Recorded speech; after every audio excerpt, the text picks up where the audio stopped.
Hello and welcome back to the Change Different podcast. This is Colton Burbridge and this is my co-host Kieran. How's it going?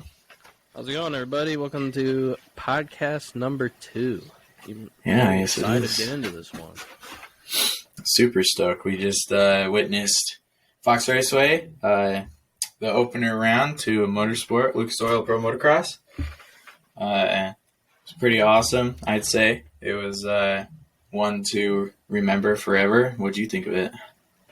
Yeah, it was good. There was a lot of really good racing. Definitely in the 250 class and 450 class. We had some riders jumping up from 250 that put on a pretty good show.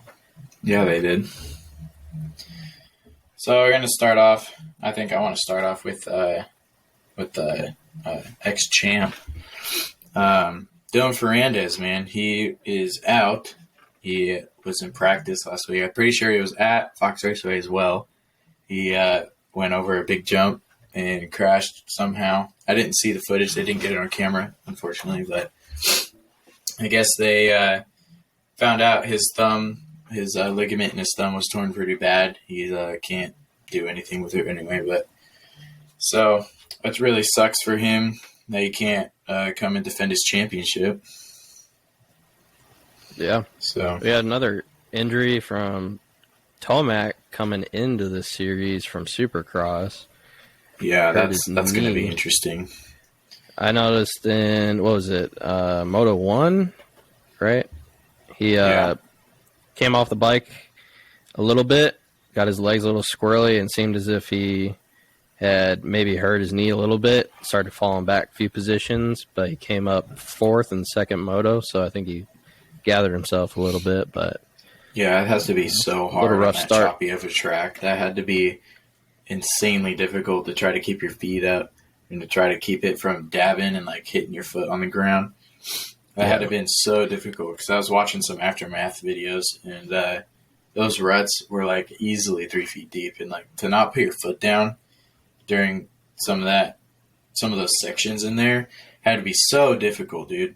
And I know. Props to him for actually keeping it together, like top 10. Like if he was hurting that bad and he wasn't able to put his foot down at all, he wasn't able to like balance himself, it would have been pretty impressive to for him to get anywhere above what he did, being that knee injury and stuff. So I'm excited to see him. I'm excited to see him come back like later in the season when he's more 100%.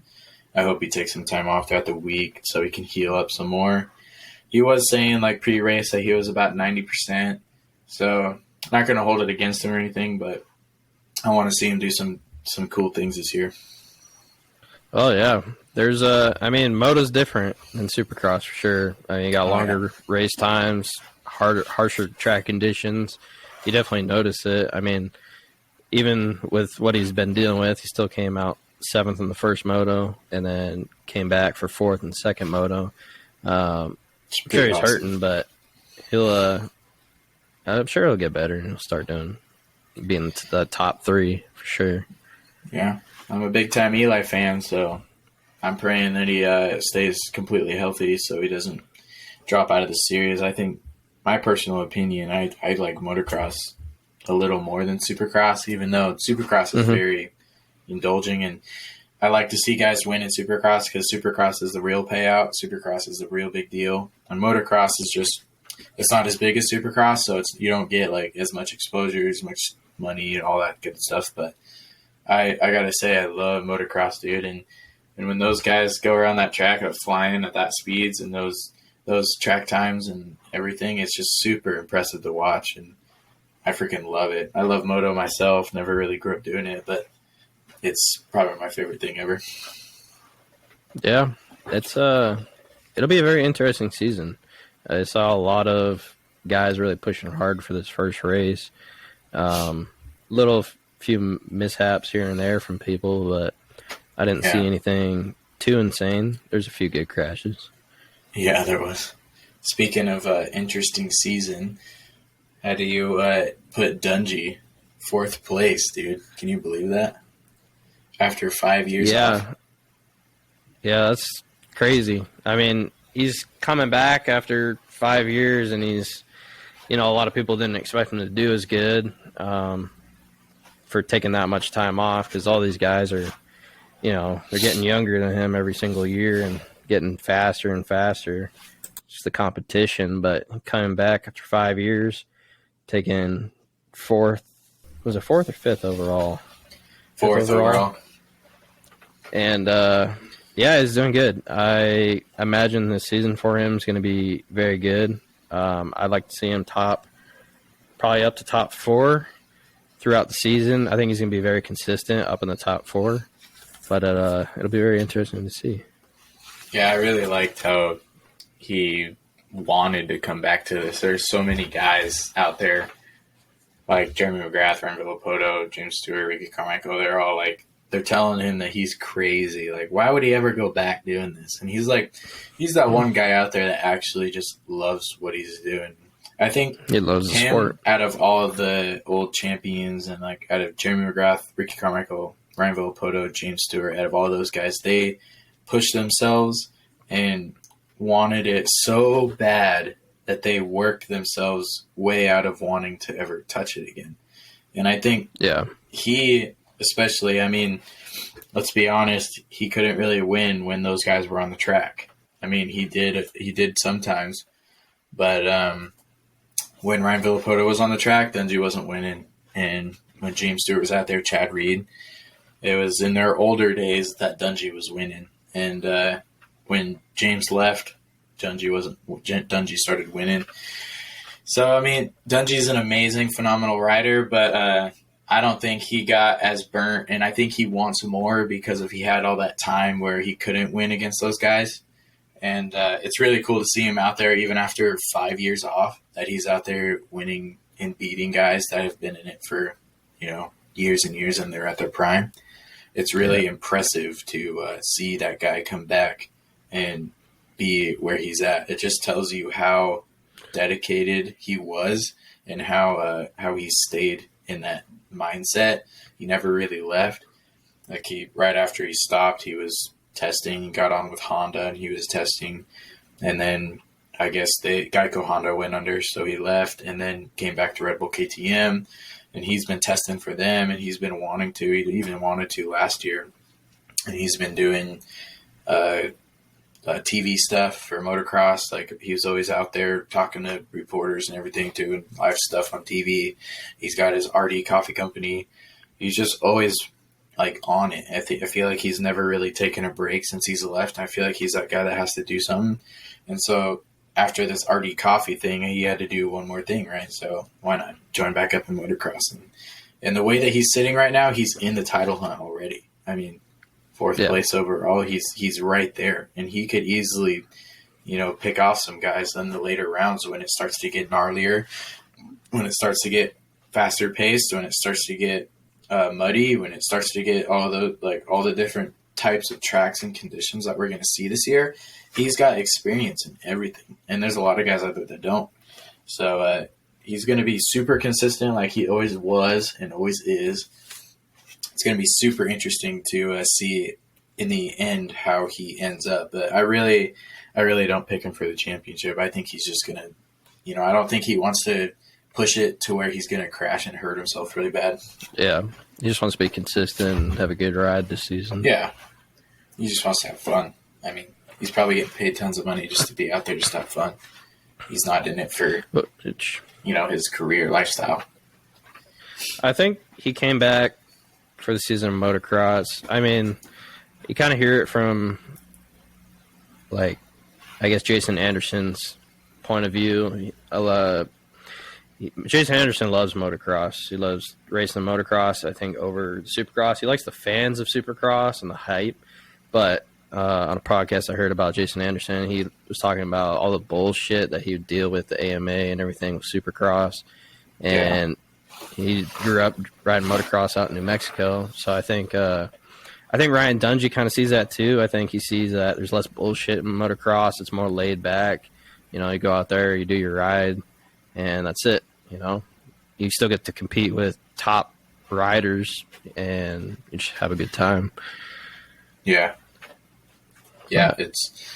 it's pretty cool how motocross is. I'm really excited to hit up Washougal this year, and I haven't been in a while just because it gets in the way with other things or races with the race series that I do personally. But it's going to be a hell of fun, and I can't wait because motocross is just that much better than supercross. I think of just the camping, the environment, the amount of intensity you get. I mean, you get to be right up on the edge of the track and just being able to cheer them on and stuff and getting hit with their roost, and it's pretty intense and it's pretty awesome. So I'm super excited for Washougal, and really excited to see Dungey again in person. Like, I haven't seen him since like 2014 at San Francisco at the Levi Stadium in Supercross. I got like his glove autographed, and so that was pretty cool. But that was his last year, and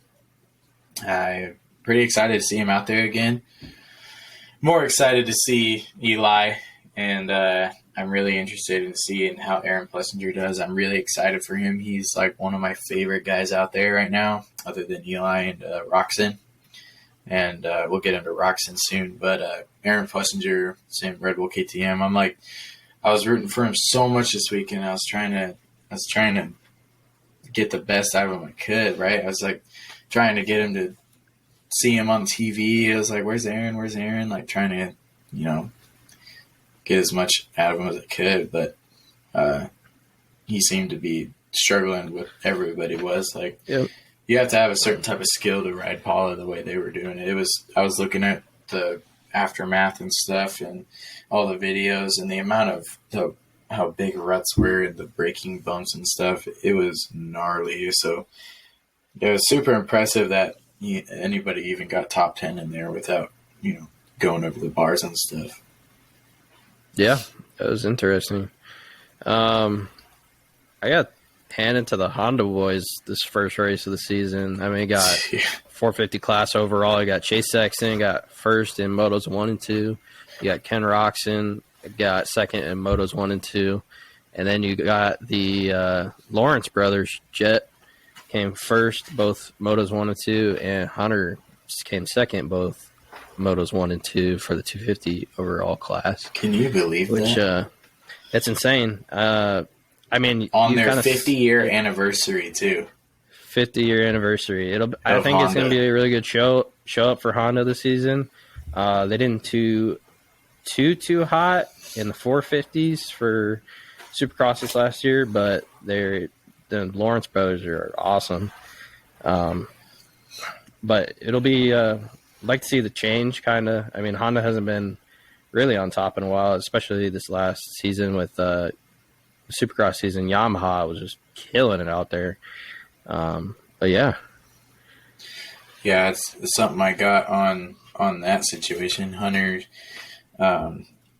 bike. He was talking about it to Ryan Blair after the race, post-race report, whatever, and he was talking about how in Florida they were doing their training because that's where they train, and they gave him the bike. Honda gave him the brand new bike just for this season. And they gave it to him in the base model, the factory edition CR250R.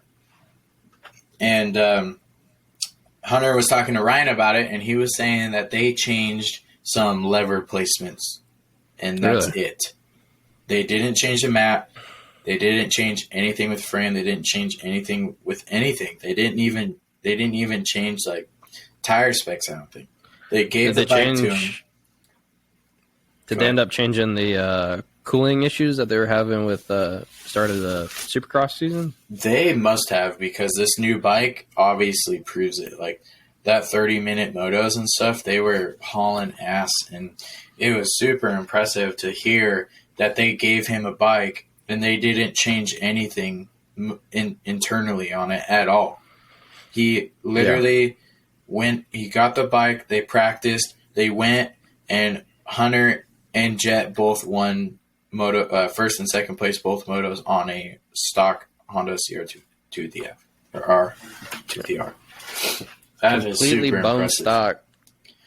The amount of stuff that those factory teams do to those bikes, even like when they get them from the factory, Like they'll give them a factory bike and then they'll go in and change a ton of shit because there's so many preferences that guys have, like with the swing arms, with the forks, with the seat, with the handlebars, with the front wheel and the spokes and everything. There has to be certain specs to where it feels comfortable for them. And to get a bike and not touch it and go and win on it, that's Honda's pushing it, dude. Yeah, that's great. And you'd seen that before coming from Yamaha, but I haven't ever seen that come from Honda. Yeah, I mean, Yamaha produces very good. Yeah, Yamaha produces very good suspension, very, very good bikes. But Honda seems to be showing up this year.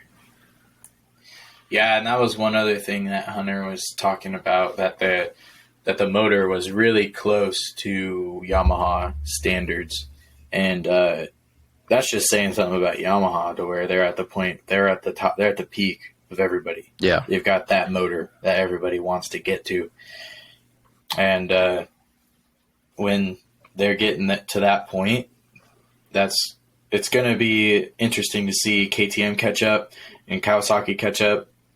Husqvarna, Gas, they all got to catch up at one point, right? There's going to be a bike that's better than everybody else's.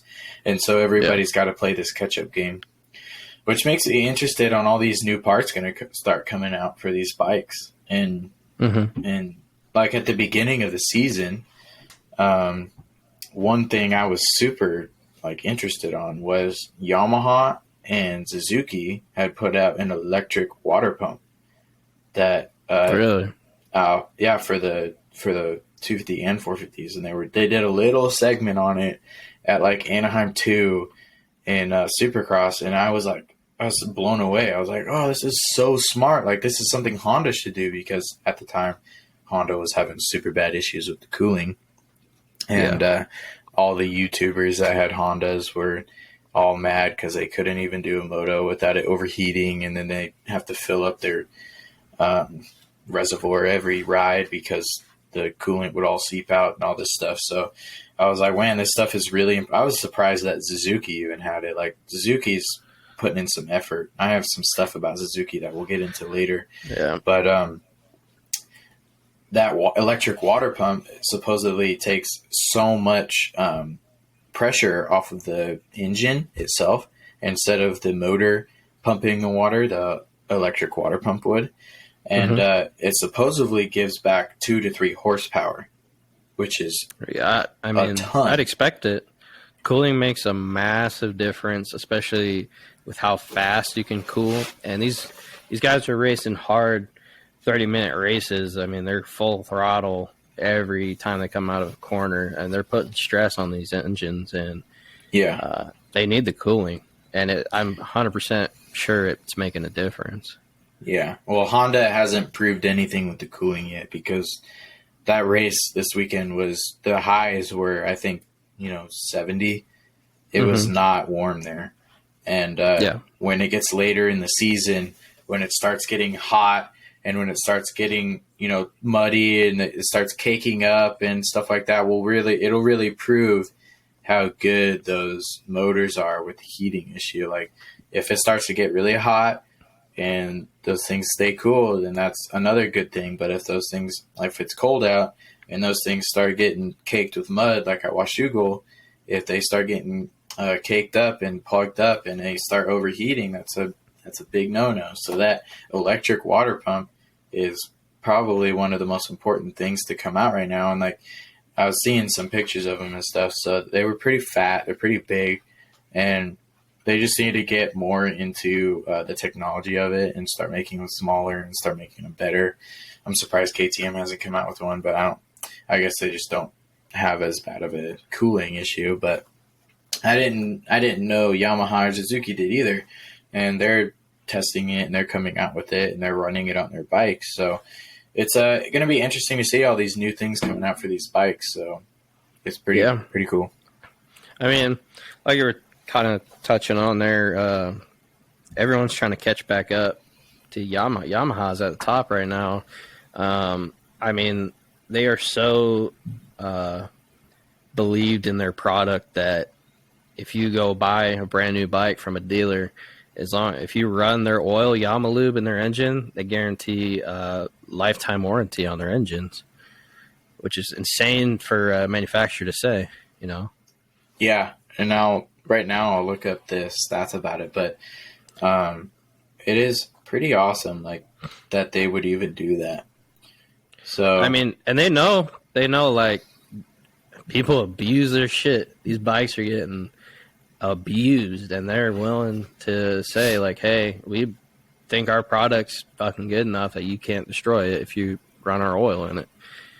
yeah. You know, that's awesome. And I saw Tomac at the end of the Supercross season. He was giving it all the beans after I think it was after a race or after he got the title that he won, and he was revving the piss out of that thing for a minute, and it didn't even look like it started getting hot. Yeah, those things were pretty impressive. Like the videos of Christian Craig and all of their teammates and stuff just sitting on rev limiter. They literally zip tied that throttle, and it was, I don't know how. I mean, the video was short, but I don't know how long that throttle was zip tied back for. But it never blew up. The video of it actually blowing up was just his mechanic, and he like started it up and sat on rev limiter for 5 seconds, and then it blew up. But that was like after the tire was completely gone, and that was like after the party had almost ended. Like they were sitting there on that rev limiter all night long, and that thing stayed healthy, and it was pretty cool. Yeah, no, that's awesome. So these stats for this, what Yamalube says, they say that if it's new and the motor's new and everything, you can sign up for this to sign up your vehicle, your dirt bike or your motorcycle or anything. And it says 20 years or 100,000 miles or 5,000 hours of operation. It'll totally warranty your motor.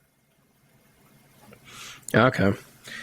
So I guess it wouldn't be the life of it. I mean, for some people maybe, but most people. I mean, I don't know anybody that's putting 5,000 hours on a dirt bike. I probably have, but it's because I've had the same bike since 2014. But it's two-stroke. It's a little different. It only costs $100 to rebuild top end. So yeah. But no, that's awesome to see. I want to touch back on that Suzuki. You were saying going back up to electric water pumps. I didn't know that. I guess Suzuki realizes that they aren't making any money. I mean, Suzuki's been bottom tier bike for so long. I think they're starting to realize like, hey, we got to start making some money because they're not. I mean, they didn't have in the Supercross season very many people riding Suzuki. And they had Bogle. Who else? What's his face? I just forgot. But anyway, I really think with this Twisted Tea sponsorship stuff, they have really stepped it up. Like they have been starting to get back with the factory a lot. Like all these teams, this Twisted Tea Suzuki team has not much factory support because factory hasn't been putting it out the good stuff. They kind of canceled all of their connections kind of thing. They don't really help out. It's kind of just give them a bike and then everything is done in-house in Suzuki America and stuff. They have to do everything to those bikes themselves. So they don't got any factory support. They don't have much to even go on. They don't have anybody that like Roger DeCoster, who used to be with them. He moved to KTM a long time ago with Dungey. But when he was there, he's the kind of guy that brought Dungey on board and then would tell the factory what they needed and what they wanted and how and what parts to test and what they were doing. And that's what made Suzuki such an amazing team. That's why James Stewart was so good on it. That's why Ricky was so good on it. That's why Dungey was so good on the Suzuki. And then they left, and then they stopped giving support because the money wasn't coming in. The riders weren't good. And so it's just gone downhill from there. But since this Twisted Tea sponsorship has joined in, Twisted Tea is making an assload of money from people buying their stuff. And then the owner is, I guess, super into motocross and supercross. So he's investing a lot of money into this, and he's trying to get the factory to work with him. And they're going to start coming out with a lot of things. And I guess rumors are that they gave Adam Cincerillo a huge offer to come ride for him. And that would have been super cool. Really? Yeah. I don't know. I think if Suzuki doesn't step their shit up, I think they're gonna fall off. They're getting really close. I mean, the only bikes that they're producing is 250 and 450. Aside from that, I mean, they have. I think they're all just motorcycle street. They're all street bikes and touring bikes and whatnot, and then they have quads. Yeah. But their motocross scene is their dirt bike scene is definitely falling off. Yeah, it's unfortunate to see it, but I mean, who knows? They might come back and they might be that top guy again. I mean, KTM was in the same boat not 10 years ago. KTM was trash. KTM sucked. Oh, they're KTM had nothing before Roger DeCoster and Dungey and all those guys. KTM was so bad. I mean, the stuff about KTM is still going on. Like, whoever owns a KTM is just, oh, good luck on that thing. And thing's a pile of crap. Like, nowadays, they are some amazing bikes. Like, I personally own a 2018 350, and that thing is freaking awesome. It has 160 hours on it, and it couldn't be more reliable. It couldn't be more, on it, and it's fast as hell. And that thing takes a beating from me. I just did 50 miles yesterday on it, and it still wants to go, dude. That thing's awesome. Mm-hmm. Yeah, I mean, KTM in the early days, I mean, their two-strokes were good. I didn't ever really see problems with their two-strokes too much. But their four-strokes definitely had issues. And a big issue definitely was parts supply. I mean, you couldn't find shit for those bikes anywhere. Yeah. Just because they were so new compared to all the Japanese bikes that have been around for forever. But, yeah, KTM is definitely a top-tier bike. They make good product, and they're strong, and they have lots of little nicks and little features to them that make them special. Yeah, they used to be pretty bad in that part. They had little things that were really bad. Like, you could contest to this because your dad's bike was horrible. It blew up like every other ride. What year some was KTMs that bike? Do you remember? I think it's 2006 KTM 200 XC. And same as my brother's bike, he was on a KTM 125, and that thing was a pile of shit. When it ran right, it ran great. They both ran great, but they were broken all the time. And I had my old Kawasaki 200 and KDX 200, and that thing would last 10 lifetimes before it even broke anything, really, unless I crashed into a tree or sent it off a cliff or something. Yeah, exactly. I mean, it's just those years. Those, like, Kawasaki used to be fantastic, and then they went through a period just like KTM where they were really bad. Nobody wanted them, and they're coming out of the hole now. They're progressing a lot, so it's exciting to see all these manufacturers fighting for the top because there is so much to develop and somewhere to get for motocross and dirt bikes, and it's interesting to see.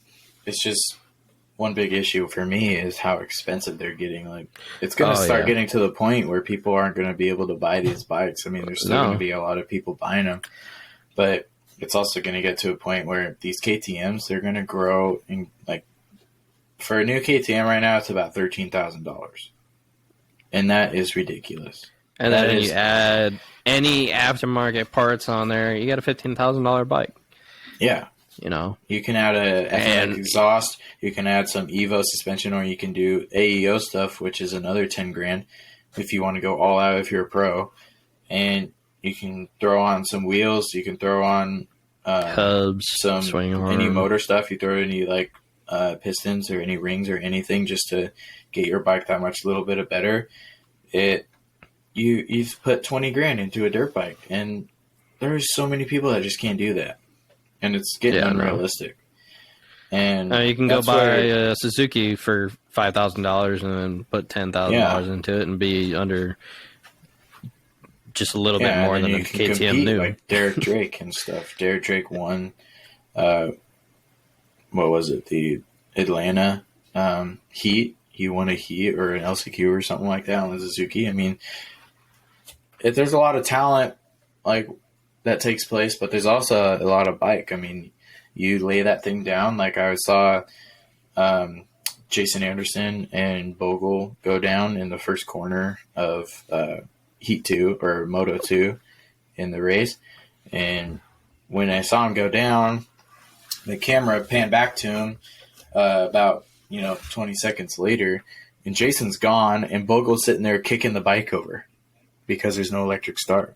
And he's just sitting there kicking. It's like they've got to figure something out for that to just stay competitive, because nobody wants to kick a bike over. I mean, maybe if you're sitting there contemplating that issue and you've got the money. I mean, if you don't got the money and you want a new dirt bike, yeah, go get the Suzuki. But I don't know. I wouldn't.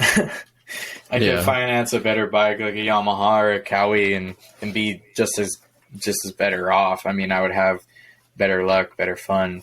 And so hopefully they step it up these next few years and can keep a cheap bike but make it more reliable.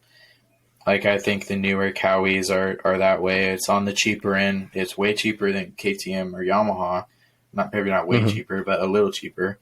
And they're pretty reliable bikes. They're good bikes. I see a lot of people riding them. Yeah. What do you think about gas? I don't think there's enough of them around yet to really know. I mean, they're great bikes. My brother has a MC250F. I think that's what they're called. I'm not even exactly sure. Yeah. I freaking love that thing. That thing sounds like a beast. That thing is so light. Just whip it around anywhere you want. And if I were to get a race bike and I liked the KTM and their off brands and stuff like that, then that bike would be pretty ideal, because I've ridden that thing a few times and that thing is so much fun. So it's fast. It's really fast, yeah. But it's just like a Honda, those older Hondas where they have those 4 gears and then top speed is like 40 miles an hour. So, I mean, they're cool and all, but for the type of racing and stuff that I do, it's not really something I like. But for moto and track stuff, that thing is pretty badass. I love it. And we haven't had any issues. We had an electrical issue with it once, actually. The wire for the starter, just the button, just didn't work one day. And we had a buddy here with us, and he was a mechanic for Loretta's kid. And he was looking at it with us, and he said it was pretty common that those wires that broke for that starter button. And what do you know, we'd strip back the cover and everything, and there was a broken wire in there. So that's pretty unfortunate. That, I mean, you would think it'd be a little better quality if they just break. I mean, that's kind of, come on, really. But other than that, it's still a stock bike. He's put 40 plus hours on it.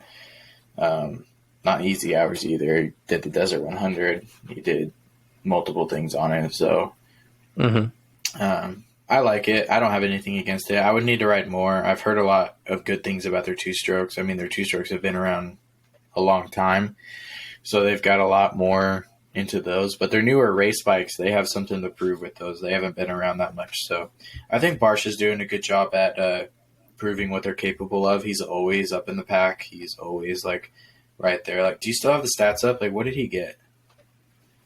Who? No? Sorry. Barsha. Justin Barsha. Barsha, let's see. Barsha came in 9th overall. He got 8 in the first moto and 9th in the second moto. So top 10 on one of the only guys out there on a gas. It's pretty good. He's the one gas out there, and he's getting those kind of like results. So it's nothing to roll your eyes about. There's definitely some quality in that gas. So I mean, I'm excited to see where they go with it. I hope they, diverse it up a little bit. I'm kind of tired of the like exact same bike that KTM and Husqvarna. I don't really like that they don't, explore with their brands. They just kind of, duplicate their stuff. There's a little bit of a difference. Yeah, there's everything. I mean, like KTM and Husqvarna are almost like, identical, and it's pretty odd. I mean, I think there's only, obviously plastics, but I think there's only. I don't even know if there's anything different. I'd have to look into it more, personally. But I like that Gas kept a little different with the steel frame instead of the aluminum frame, which I think for 2023 that they're staying with the steel frame instead of the aluminum frame. I'm not sure if they switched it or not. They haven't really announced that. But so I like that they're doing that.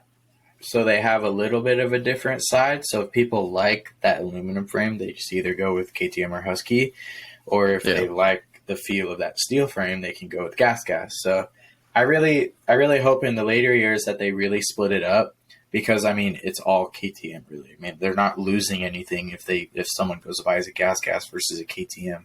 So like for the diversity of the market, they should really do KTM's and what KTM does. They should do Huskies and what Husky does, and they should do Gas how Gas does it. And they should really split them up, because I feel like a lot more people would get them instead of thinking that they're just duplicate bikes. So why not get one over the other, No, I don't know about anymore, but I thought in the past that KTM had owned Husqvarna. I'm not sure if they still do, but minor plastic changes and like why have a completely another manufacturer that makes the same exact bike, if you just made KTM, I feel like KTM would sell more because they're top tier bikes, but I guess if you want a charge dirt bike less or more. If you want a dirt bike and you want one of those brands, like when I was contemplating on getting another dirt bike and looking at those cross country versions of the 350s and stuff, they were like, "Oh, we have this Husqvarna and stuff," and I was like, if I'm getting a Husqvarna, I don't really like the plastics as much as the KTM, so I'm literally just going to get the KTM. That was literally my decision on whether I should get the KTM 350 or the Husky. I was like, because I know everything else is practically the same, right? So, and I like the plastics on the KTM more. So I really wish I didn't think that way. I was hoping I would look into more, different styles of suspension, different styles of bars, different styles of frame, different ways to, swing arm styles, different styles of metal. I don't know. Just, I wish they mixed it up a little bit, because they're not losing anything, Yeah. I don't know. Yeah, you don't see another manufacturer like that, like KTM and Husqvarna, where they're putting out damn near the same product. But I guess if it's working for them, it's working for them. But anyway, I'm going to get into a little different topic. I'm going to start with how Christian Craig did. He went 3 for 3 for third in his first 450 podium. That's insane. Cool. I'm very happy to see him jump up to 450s for moto. Killed it in the Supercross season in the 250 class. Yeah. Seeing him ride in person, it was impressive. That guy was floating over the top of these whoops like nothing. All season, fastest person out there without a doubt. Amazing rider. And I'm glad to see him jump up to the 450s. And you know what? He's like, I'm good. And he showed up. third overall first race. You can't complain. I mean, really. Yeah, it's especially really cool to watch him ride.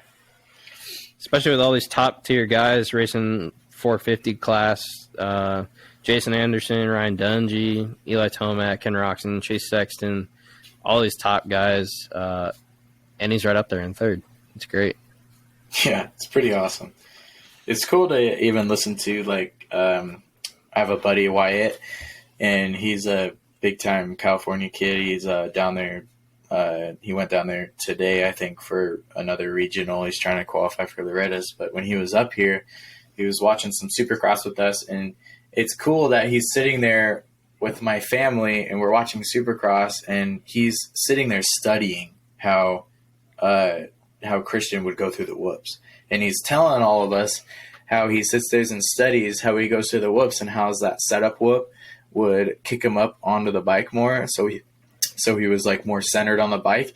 And then if you watched him versus like people behind him or in front of him go over the whoops, his body would be like perfectly still flying over those whoops. And then you'd watch like Yoshimoto or Hunter Lawrence or somebody like right behind him or in front of him, and they'd be smacking their butt on the back fender, or their hands would be going crazy and stuff, like almost like back and forth kind of thing, like side to side. They'd be like getting off one way or the other. But you watch Christian, and he's like a perfectly flowed directly over the motorcycle. Like that setup, what he knows how to set himself up so well. Yeah, it's insane. I mean, if you go back and watch videos of him, it looks like his body is not moving.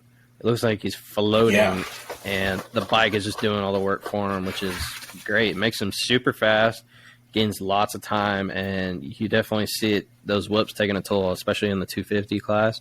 You see a lot of those riders messing up, and then they have to start doubling or tripling them, or because it's hard to get back up on top of the whoops.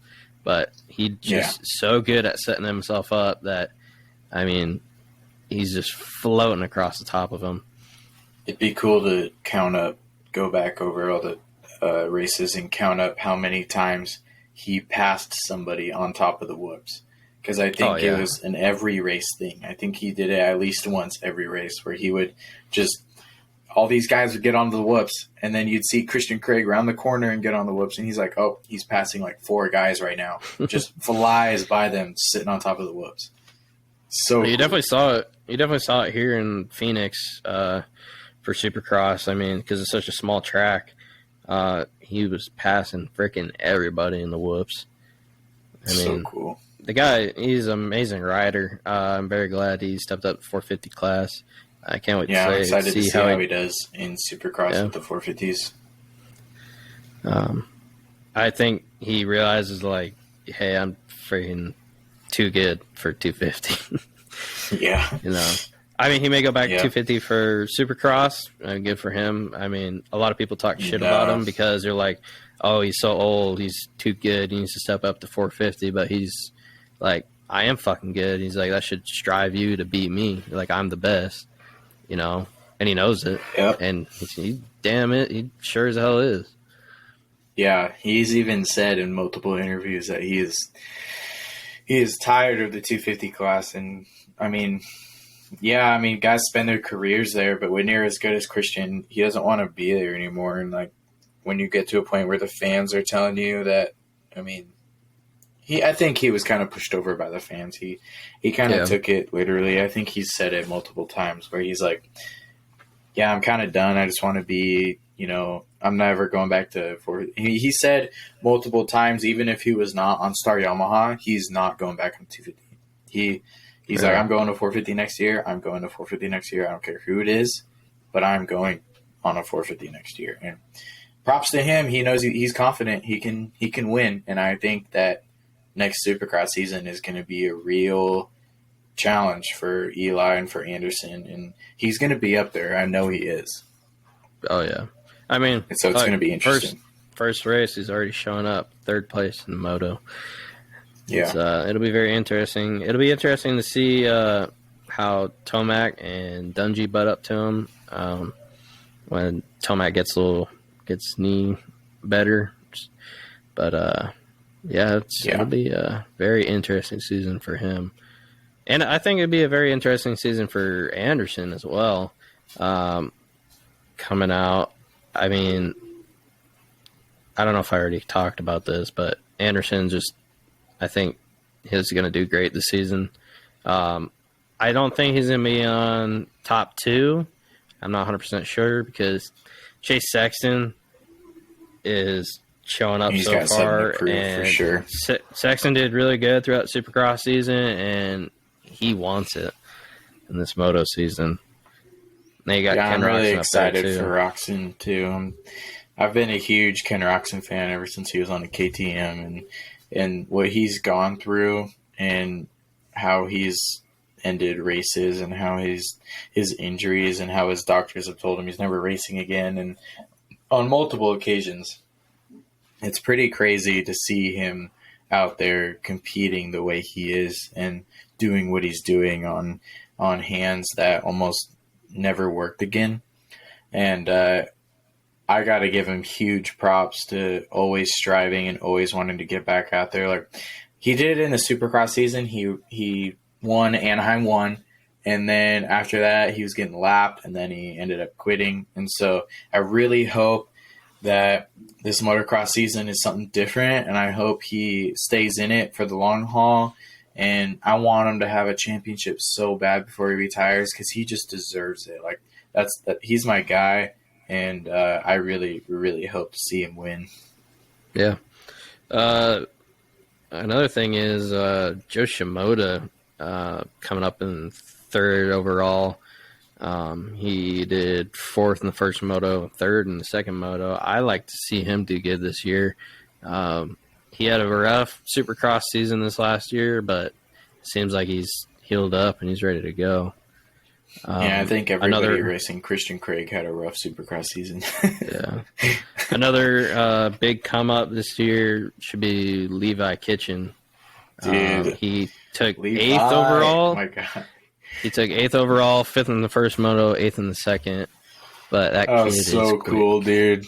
I'm so excited for him. Being a local guy for us, watching him when he was younger and seeing him at races around, and then seeing him out there getting 5th in his first moto at it's not his rookie season, which sucks because they put him in I think it was only one race last year. They put him in Hangtown or Red Bud or something like that. I can't remember, but so it's not technically his rookie season, but I'd say it's his rookie season. And for a rookie season 5th place, that's saying something, especially against the guys that are in that class and his age and stuff. I am super stoked to see how Levi Kitchen does this year. And I think out of all the guys on that team, that Star Racing Yamaha team, out of the I don't even know how many. I think just a bunch of names popped up even this weekend on how many guys are racing for him, 4 or 5, and doing better than Justin Cooper on a couple of them. I mean, come on, that's pretty freaking awesome. Yeah, that's crazy. I'm super excited for him to progress. His first qualifying, he came in 8th. Second Group A qualifying 2, he came in 4th. The kid is, I think he put on a good show. Happy to see him race. Yeah, he has that skill, especially. Yeah, he's got that skill. Where especially living in Washougal, he's got some talent that nobody else really does. Washougal is known for being pretty freaking rough and slick and muddy and choppy, and so I'm excited to see where he goes with it. I'm excited to go to Washougal and cheer him on. Yeah, it'll be interesting. So. Wow, dude, we've done quite a bit of time, almost an hour 40 minutes, so I think we're going to wrap it up. I hope everybody enjoyed this episode of Drip Chain Driven. You can find us on TikTok and Instagram and YouTube. And Spotify. Yep. And many more, hopefully soon. Yeah. We'll hopefully put it all up. Find us on Instagram, and I think we can put all the links there. And so... thank you for watching and listening, and let us know in the comment section of any of those posts, like Instagram, YouTube, or whatever, if you'd like us to talk about anything specific, if you'd like us to reach out on old stuff, new stuff, if you want us to talk about anything that other people talking about, if you want us to talk about upcoming guys, let us know. We'd like to take in suggestions and figure out more to include in our podcast. So yeah, we definitely love to get on some special guests here, maybe a few episodes down the road. I got some very interesting people we'd love to have on here. So I think we'll have some good upcoming episodes. But I think that's it. All right, guys. Thanks for listening. This is podcast 2, and we're out. Peace out.